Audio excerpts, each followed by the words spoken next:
ফল ঘাস কাটিং করার সেরা মেশিন, যেটা আপনারা ব্যবহার করতে পারবেন আমাদের কাছ থেকে নিয়ে, যেটা দর্শন ইঞ্জিন প্রতিনিয়তই দিয়ে থাকে ফল ঘাস কাটিং করার জন্য। লিফট সিস্টেম, নন কনভেয়ার, কনভেয়ার, বেল্ট সিস্টেম, এবং আপনারা আপনাদের চাহিদা মোতাবেক ফল ঘাস কাটিং করা মেশিনগুলো দিতে পারেন। এটাতে পেয়ে যাবেন আপনারা 2.2 কিলোওয়াট, যেটা 3 হর্স পাওয়ার, বাসা বাড়িতে ব্যবহার করা যাবে সহজেই। এবং যেটা মেশিনের ওজন চলে আসবে, আপনারা দেখতে পাচ্ছেন স্ক্রিনে লক্ষ্য করলে 48 থেকে 52 কেজি শুধু মেশিনের ওজন, এবং এটা 220 ভোল্টে চলবে বাসা বাড়ির 220 লাইনে। এটা টেনশন করার কোনো কারণ নেই, আপনারা খামারিতে অথবা বাসা বাড়িতে নিশ্চিন্তে নির্ভয়ে ব্যবহার করতে পারবেন, যেটাতে হাত কাটার কোনো ভয় থাকে না। আপনারা জাস্ট পেনে ফল গাছগুলো ধরাই দিলে অটোমেটিক কাটিং চলবে।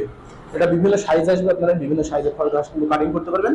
আর এই মেশিনগুলো নেওয়ার প্রসেসিং সম্পূর্ণ ইজি, যেটা দর্শন ইঞ্জিন দিয়ে থাকে সারা বাংলাদেশ। ক্যাশ অন ডেলিভারি, স্ক্রিনে থাকা নাম্বারে কল করে অর্ডার কনফার্ম করতে হবে। আর সরাসরি নিলে সেই পরিপ্রেক্ষিতে চলে আসবেন আমাদের ঠিকানা, আমাদের লোকেশন চুয়াডাঙ্গা জেলা দামোহর উপজেলা দর্শনা বাস স্ট্যান্ড, পল্লী বিদ্যুৎ অফিসের পাশে হেড অফিস। এখান থেকে সরাসরি সংগ্রহ করে নিতে পারেন।